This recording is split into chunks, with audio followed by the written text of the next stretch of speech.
Yeah. So, Mohamed, how do you want to allocate capital there? I mean, when you see what's gone on this week in markets, you know, the bank stocks rallied because they're expecting lower regulation and they're expecting him to dismantle the Dodd-Frank financial legislation. Ditto for the drug stock. We may not see caps on drug prices. And then, of course, you've got the idea that the broader business community benefits from lower corporate taxes. Yeah, so the big moves have been in areas that benefit from deregulation, higher interest rates, and infrastructure spending. That is where we have seen massive outperformance, and the underperformance has come from the prior leaders, tech, for example, where the emphasis has dissipated for now. I think you're going to get a rebalancing, but where the biggest opportunity is right now is the rest of the world, particularly emerging market currencies. They have been hit very hard by concern about protectionism. And if the president-elect does not go down the road of protectionism, that is where the opportunity is.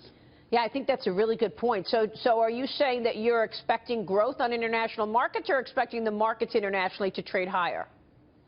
So a lot will depend on implementation. If we maintain, and it's a big if we maintain the current content and tone, then I suspect you'll see international markets and emerging markets in particular recover on the back of stabilizations in that currency. Yeah, it's been a long time coming, that's for sure, huh, Mohamed? Austan, you served on President Obama's transition team. Now Donald Trump has to make some big decisions to make for his cabinet. Trump just tweeted this: busy day planned in New York. We'll soon be making some very important decisions on who will be running our government. What role will Trump's transition team play on his economic plans? What do you think, Austan? You were there with President Obama. Tell us how this plays out.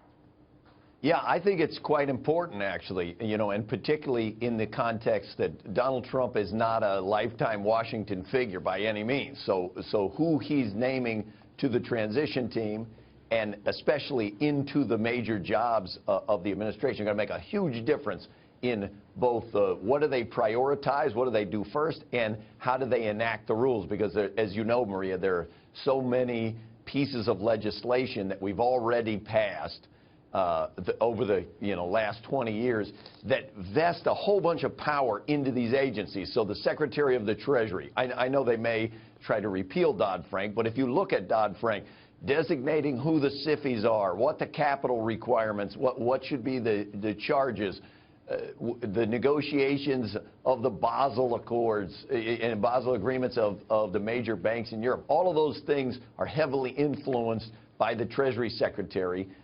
So it's going to be very interesting to see what kind of people he puts in the administration. You know, I feel like one of the reasons we saw this reaction, Mohamed, was because people were looking at his economic plans as a growth plan. Do you see his plan as a growth plan? I know the trade part of it is still being debated and questioned, but I thought it was really interesting to hear Canada say, yeah, we're ready to talk about NAFTA. We're ready to redo a deal if that's what it requires.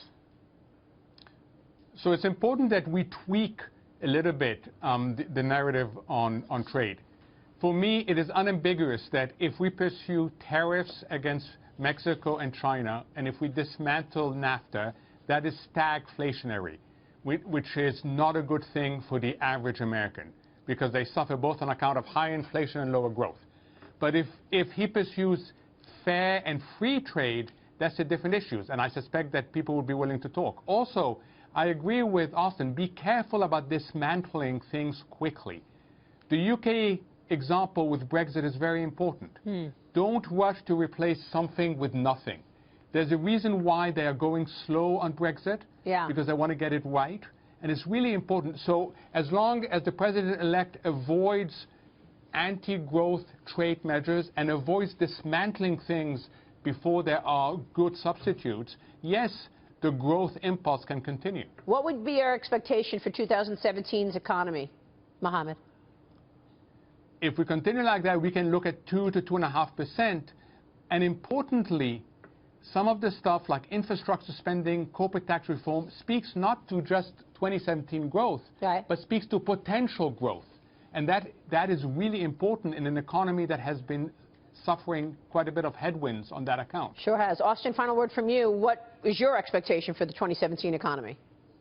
I still think this kind of 2 to 2.5% range. I think the longer run, the jury's going to be out. There are some growth policies, but if all that's going to mean is another big run-up in the structural permanent deficit, then I think that would drag back down kind of the long-run growth prospects. Gentlemen, good to see you both. Thanks so much. Austan Goolsbee, Mohamed El-Erian. Always a pleasure, gentlemen. Thank you.